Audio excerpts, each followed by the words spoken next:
welcome to episode 5. Today are you buckled in? Are you ready for possibly the most ridiculous episode yet? No. And I can tell I'm going to get angry. So I just like to say I'm not angry with you. That's fine. It's the subject.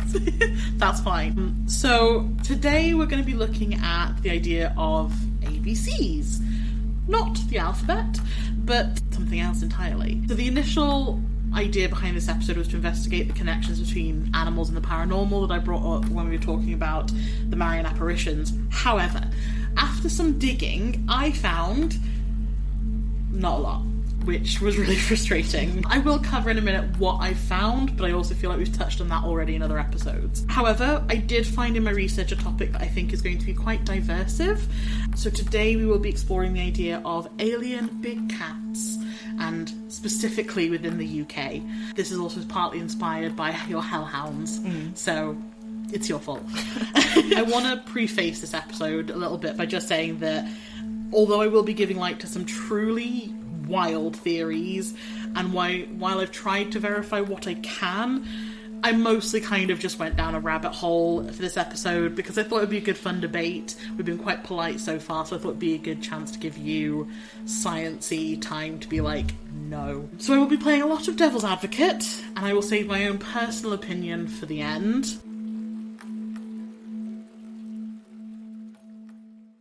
But I wanted to start a quick discussion with you, Al. What would you say is a cryptid? I personally think in order for something to be characterised as a cryptid, it can't just be an animal. Okay. You know, it can't just be an out of place animal. There has to be something about it that is undiscovered, and that's not in terms of it's not in a habitat we'd anticipate it to be in, but it's a previously undiscovered species with a lot of lore attached to it.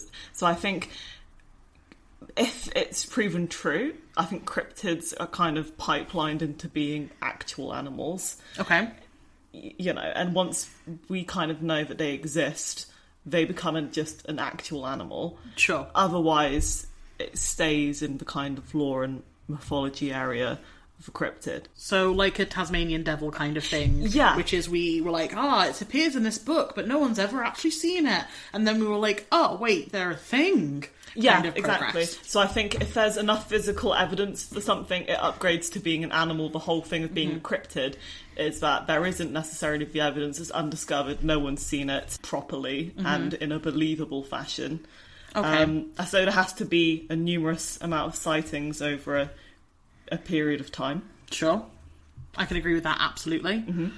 Personally, I also think it's, for it to be still a cryptid as opposed to an animal, I feel like there needs to be very little physical evidence to ID it to a specific type of animal, because if we can ID it, then it's just an animal. Yeah, absolutely. So, and I think if there's a third thing out there, I can't think of one off the top of my head. Do you have a third thing that would make a cryptid, not an animal? No, not really. I think, you know, that if there's physical evidence, it becomes an animal. Sure. So we'll stick with those two then. Brilliant. So we will see by the end of this episode whether or not ABCs, alien big cats, in Britain classify as a cryptid by our very quickly thought up criteria.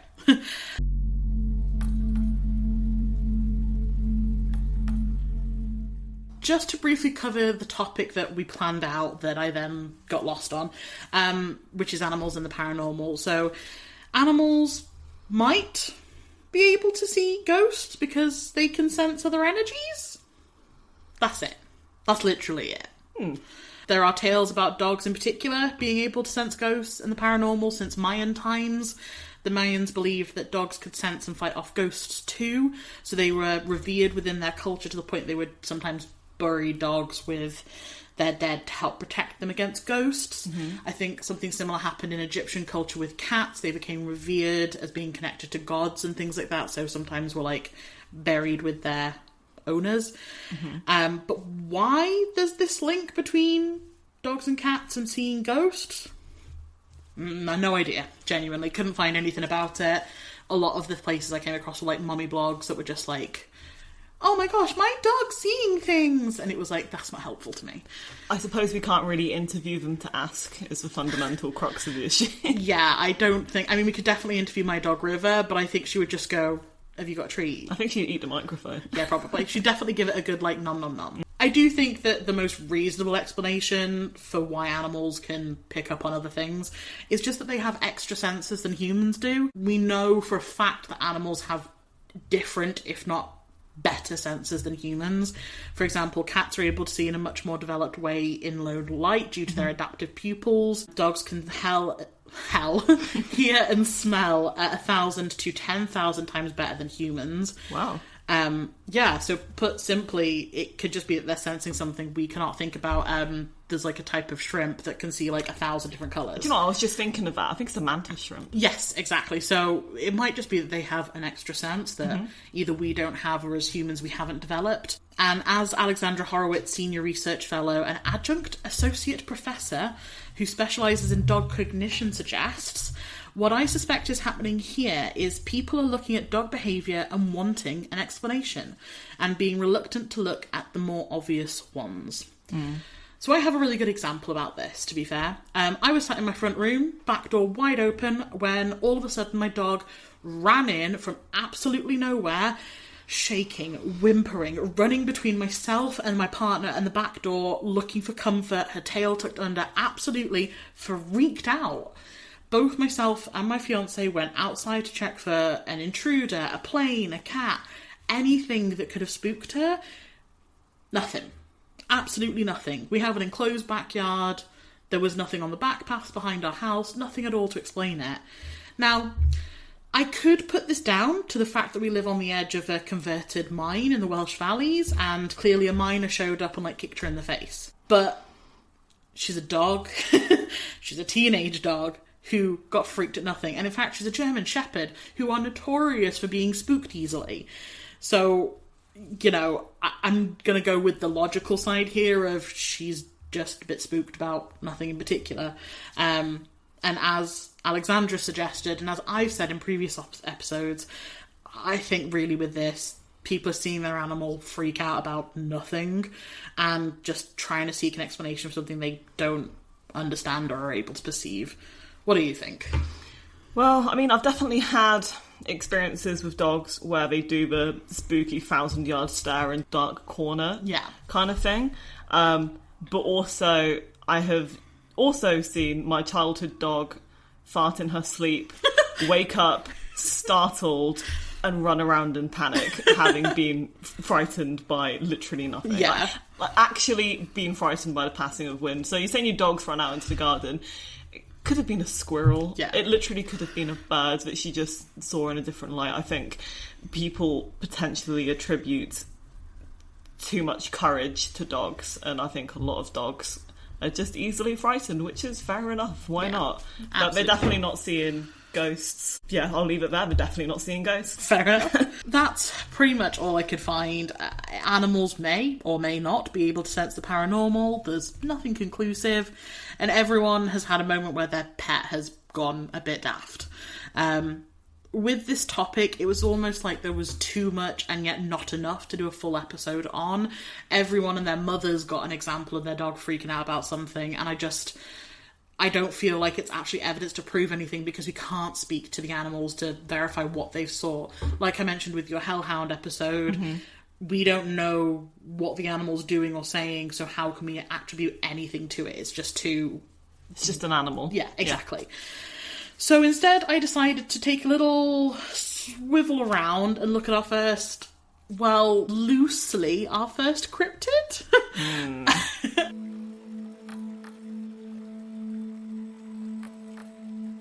Alien big cats.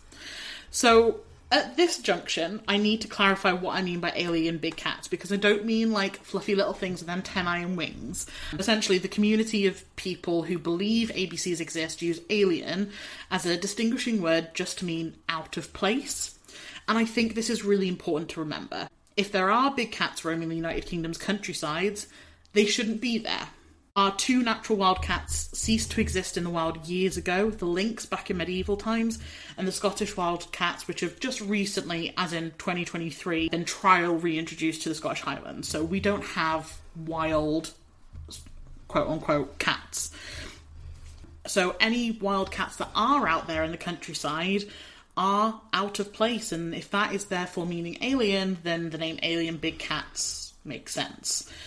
Side note, a couple of years back I went up to Scotland and I went to the Highland zoo or whatever it's called, and they have a sanctuary for wild cats, and oh my god, they are the fluffiest giant tabby cats in the world. Every single one of them, I just wanted to bury my face in its stomach and get clawed to death. They are so cute, they're so fluffy. The cutest animals are always ones that we can't touch because they haven't been domesticated. Yeah, they are really, really cute. I would love one. At this point, I just want to say that I can already feel something simmering under my skin. Okay, explain. Because again, you say cryptids. Alien big cats, fine. Alien as in not supposed to be here? Absolutely. But at the end of the day, they are just still a big cat. That does not a cryptid make if they're just an animal. We have in the UK invasive species of parakeets cutting about in the big cities. True. I would not look at a parakeet and go, it's a cryptid. It's just a bird. So alien birds. So if you want to discuss it as alien big cats, as in not supposed to be here but still acknowledging that it's an actual animal, absolutely. But I think using the cryptid kind of terminology here is a little bit inflammatory in the sense of it's making it seem more than what it is, because it's not an undiscovered species necessarily. It's just a big animal that's not supposed to be here, which is also a problem if it's true, which I'm sure we'll get into. Yes, you posit a very good problem with this, and you can take that up with the internet.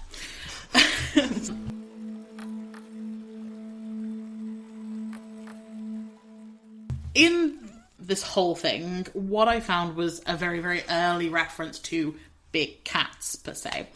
And apologies to the random Tumblr post I saw that was ranting about how this is way too much of a tenuous link, but you know what? It is a link, so deal with it. So, Cath Palug from the Black Book of Carmarthen is the earliest link I could find to the idea of big-ass cats in the UK, other than our natural ones.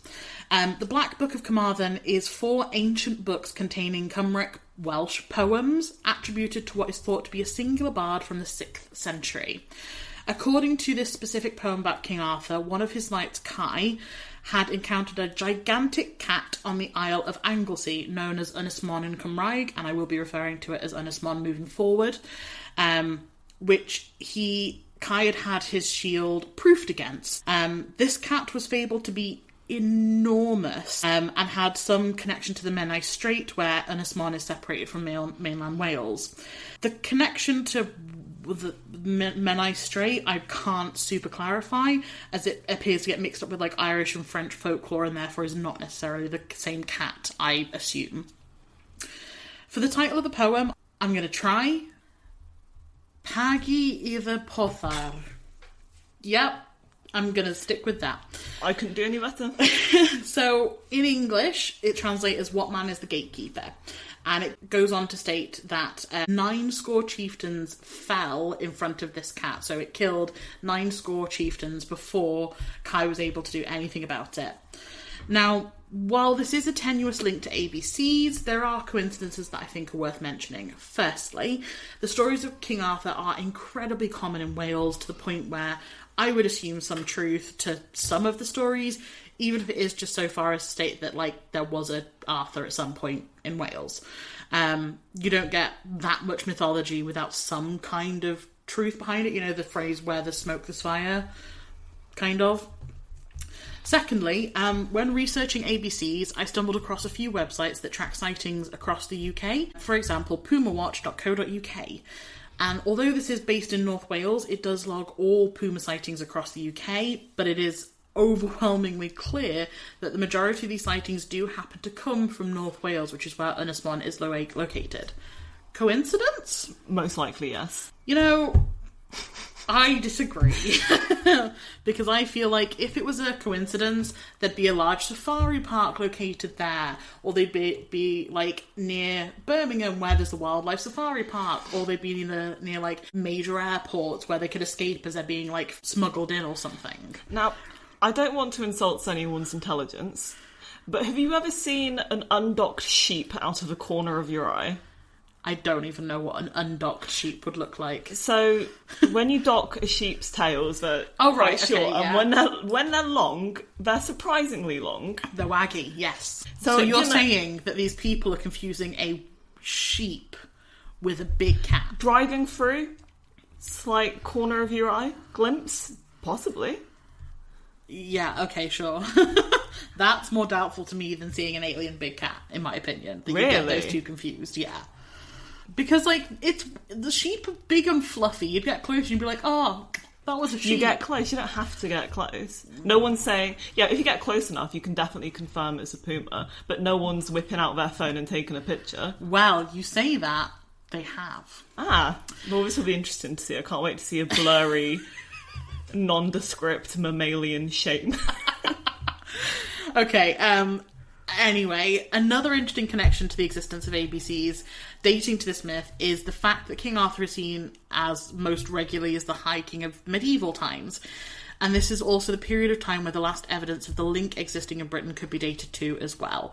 So could the legend of Cathpalog from the poem just have been a lynx? Who knows? Maybe. But that's an interesting connection, I think.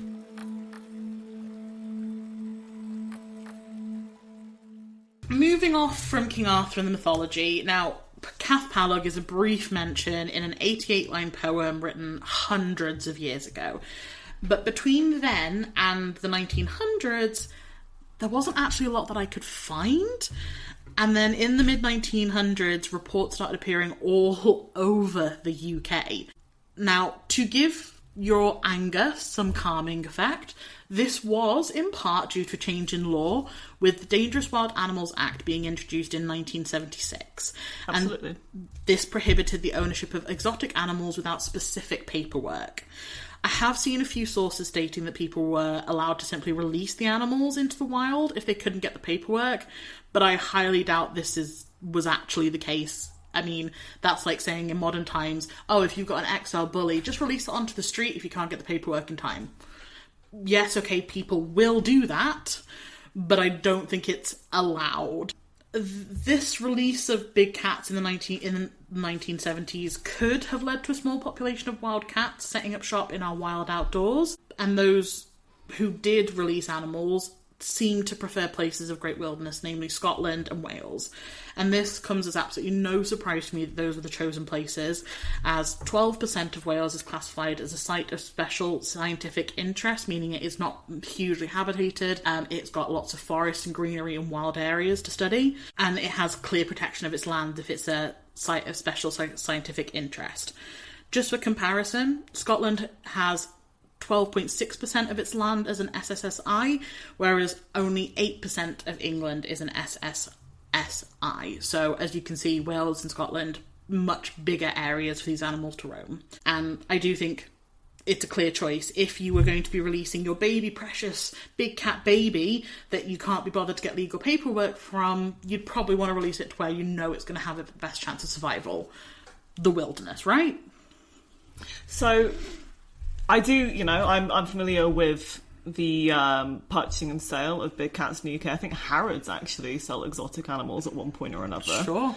And yes, I have heard of them being released. 100%, I'm sure that during the appropriate time frame around that change of laws, it's very possible that there was quite a few genuine big cat sightings. I will say, in my personal opinion, that it is quite unlikely that a breeding pair could be established enough for there to be a wild population. Unlikely, not impossible.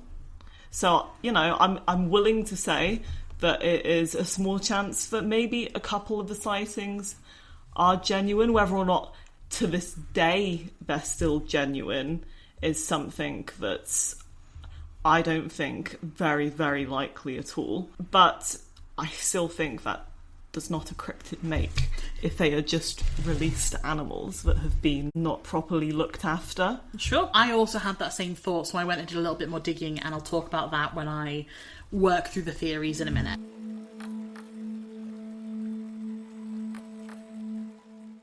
Having covered the mythology, having covered the laws, I just want to talk about a couple of cases from Wales specifically, because that's what we do here, is we look at specific cases and break them down. There are tons, there are loads, but there are a few from Wales specifically that I wanted to look at in particular. The first one is called The Beast of Bont, from Aberystwyth. And this one was first seen in the 1970s, where several groups of livestock were found devoured. In the 1990s, according to the Paranormal database, they really should sponsor us at this point. Yeah. Something killed over 50 sheep, with police officers being called into the area. However, most recently, in 2023, so last year, a farmer was doing the washing up when they saw something that was unmistakably feline, jet black, and it had a long black tail. It was about the height of a Labrador, but much longer. At the same time, another farmer reported several of his sheep had been discovered completely skinned. There were no reports of escaped animals from the area at that time. Skinned? That sounds more like human shenanigans than animal. Exactly, but it was at the same time as this beast of Bont This was being reported. Jet black, long tail. Yes. Black undocked sheep. Right, but this is I'm teasing. This is a farmer. I know. I think they'd be able to tell the difference between a sheep and a big cat. I was teasing. Yes, well. Another example, just to wet your whistle even more, is the Beast of Baglan. And what's important to note is that the Beast of Baglan is located in South Wales, not North Wales, unlike the rest. There have been recordings of this sighting since the 1980s. However, it was not taken seriously until 2005, when a man spotted a creature along Ladies Walk. The man was an off-duty police officer, and I think that's really important because obviously certain people are more likely to be believed than others, and we would assume that police officers should be reputable, believable, honest people. Well, not just that, but also I know that there's a level of training involved with taking statements from witnesses, so they know what they need to be looking at if they were witnessing something themselves, so their account potentially has more weight, as they would have potentially the training to be able to notice the more significant details. Exactly, so I feel like with it being police officer, they would be able to tell the difference between a sheep and a cat. Yeah. Potentially. And in the same area in 2015, there was also a video showing a sheep which had been recently eaten with its front legs and ribs missing. The wool was still around the animal, and it appears to have been a very fresh kill. And I thought this was really interesting that there is video evidence of this, because you often don't find the physical evidence of it, and the fact that we've got sheep skinned and their specific body parts being missed, it makes me think of other cryptids such as like the chupacabra and things like that. Have you seen a video? Do we have that? Yes, it's on YouTube. Oh, I will lovely. link it in the references below. You can go and watch it. It is there for you to view if you wish. I don't think skinning is an animal activity, but eaten front legs and ribs missing, that's more animal-based activity, absolutely. And I also do feel like that with sheep as well, there aren't a lot of like big predators that would attack a sheep like that. I could be wrong because I'm a city girl, but no, yeah. I think you're right. Just to go on a bit of a side note, have you heard of it? You familiar with a coelacanth? No.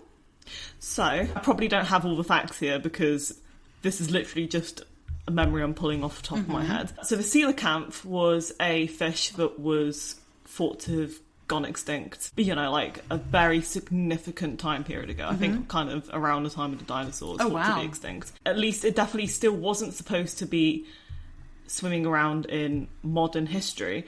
But some point in, I want to say 1930s, 1940s, it was discovered again. I believe near South Africa on the coast. Now, I might be getting my places mixed up, my times mixed up, but this was an animal that we had thought to be extinct, that was all of a sudden re-emerging. True. Now, I think if you're going to make an argument that there are big cat species in the UK, in my mind, it would make more sense that it was our native lynxes. Sure. Rather than a cryptid, so to speak. Not that I am necessarily convinced there are. If there were to be, in my mind, it would make more sense for it to already be our native, thought to have been extinct lynx. Yeah, and I think that's a really valid point. We talked about the Tasmanian devil earlier, and I am going to address that a little bit later on as well. Don't worry, it's in my theories section. Okay. Because I have tried to evaluate this with a sensible mind. I just wanted to present all the rubbish first. So my final Welsh case that I wanted to put forward is an encounter in Trelloc, Gwent in 2000. A boy aged 11, I know, was attacked by a strange leopard-like cat that was 150 centimetres in length with wounds so savage they had to be treated in hospital. This young boy had a pet cat, so wouldn't have easily gotten it confused, and described it as jet black and huge. So if they had a cat, they could probably tell the difference between a cat and like a not a normal cat. The police did get involved in this search for the animal, but they were unable to track it down, and no escaped animals had been locally reported either. Okay. And that is something that I'm noticing a lot, is where there are sightings of big cats, if there is an escaped animal nearby, they are linked like that. Whereas if it's not an escaped animal, there's no reports of it ever, anywhere. And I will cover that in a little bit more detail later on as well.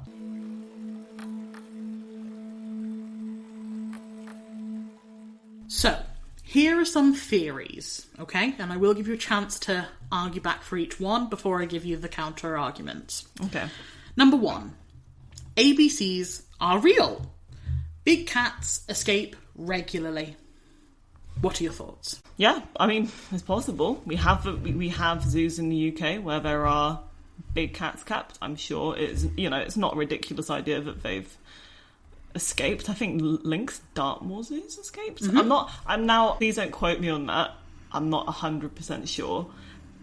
But in my mind, that's something that I recall seeing in the news at some point or another. Yes, and you're right. And I will cover that in literally about like half a paragraph. Ah, okay. So, while this is a possibility, and there have been out-and-out people who admitted to releasing big cats into the wild, for example, Mary Chipperfield released 3 after her circus in Portsmouth was forced to close in the 1970s, I could not find any evidence of repeated escapes from any of the local zoos or animal places around the UK, except for one in Dartmoor Zoo in 2016, which is why it's recent memory for you. But this link was brought back to the zoo before too much damage could be done. It stuck out there for about a month before being captured. To argue the other side, however, on that big cats escape all the time, Natural England stated in an article for Cheshire Live that there is no significant evidence for big cats in the British wild.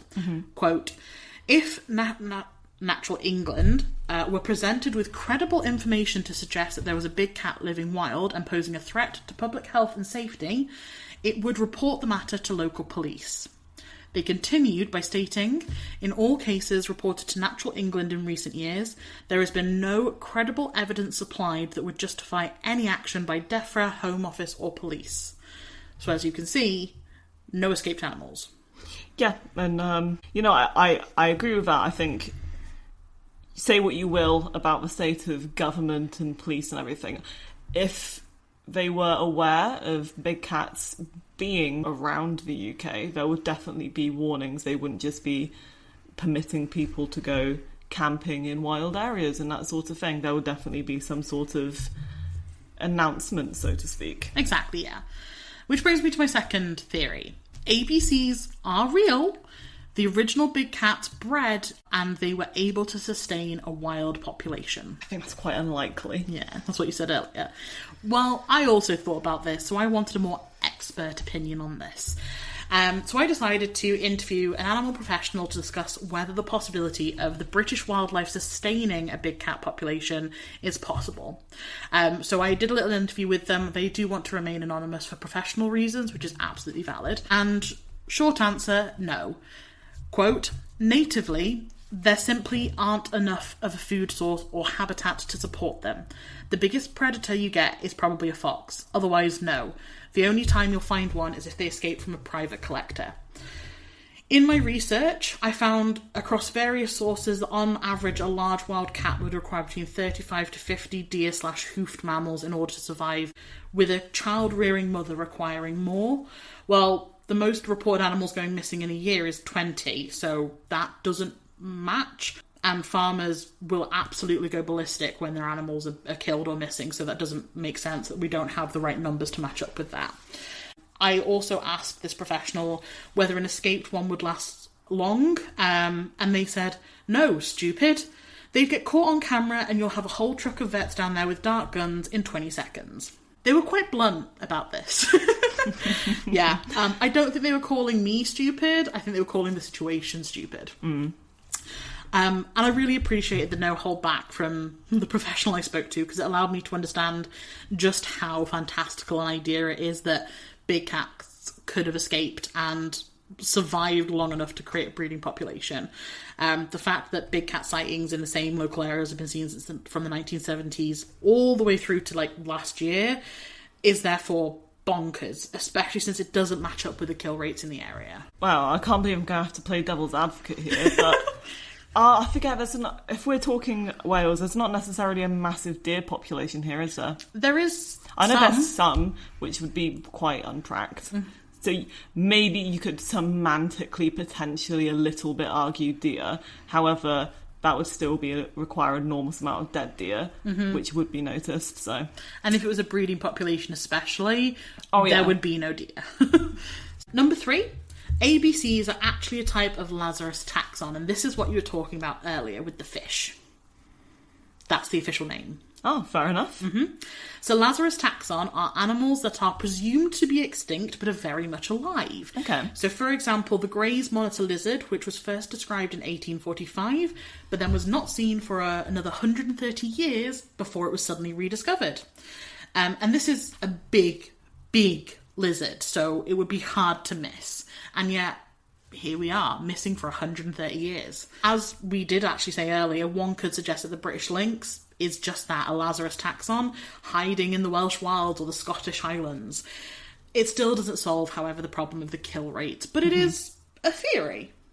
So, yeah.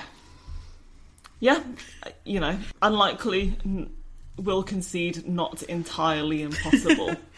Sure. And this brings me to theory number 4, which, once I've said it, I'm going to let you eviscerate it.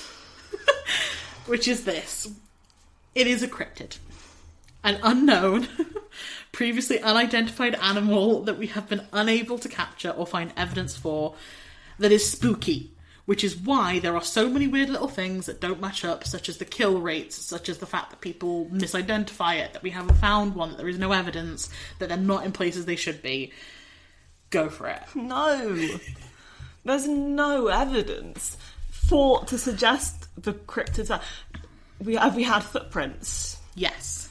Have we had proper actual looked at by professional footprints, or do we just have unidentified things in the mud that people have gone, I'm no tracker, but that looks like a Bigfoot to me?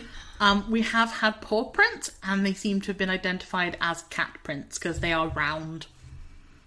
Stunning. It is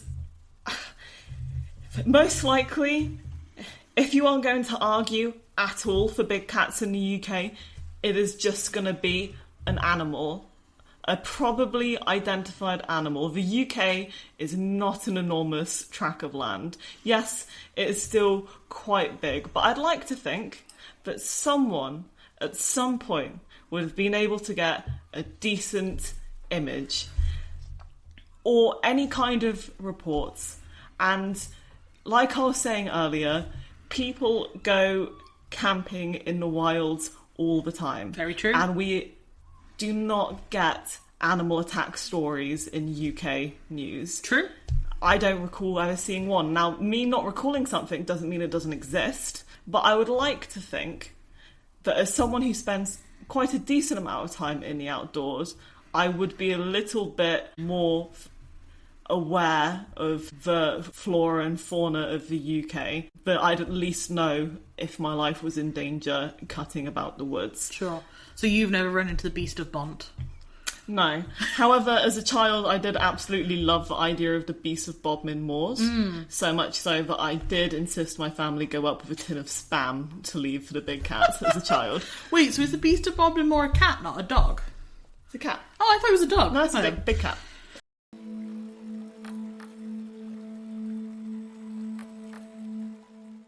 In conclusion then, if we come back to the criteria we said at the start of this episode, do ABCs meet them? So just to refresh, we said 1, numerous sightings over a period of time well beyond the associated animal's lifespan. And 2, very little physical evidence to ID it to a specific type of animal. Do you think it matches? The name is Alien Big Cats, as in still acknowledging that it's an animal just not supposed to be here. So I'm going to say, no, not really. The jury is still out. Personally, I really like the idea of heckin' big fluffers wandering around. I don't. That are slightly spooky and we can't catch or find because they are spooky and therefore are cryptid. Do I think it is more likely that cats have adapted and started to breed? Yes. Realistically, they're just like pumas or lynxes or some form of big cat, like a savannah that's crossbred with another big cat and made babies. Most likely. However, I did want to leave you with a quote that I thought was very apt as to whether this would classify as a cryptid or not. This is from Mysterious Creatures, A Guide to Cryptozoology by G. Eberhardt. It can be equally important to how known animals compose as cryptids, or how people's belief systems and expectations can colour their observations of the natural world. Just because it's real doesn't mean it isn't a cryptid. It can be real and a cryptid. I am going to respectfully disagree.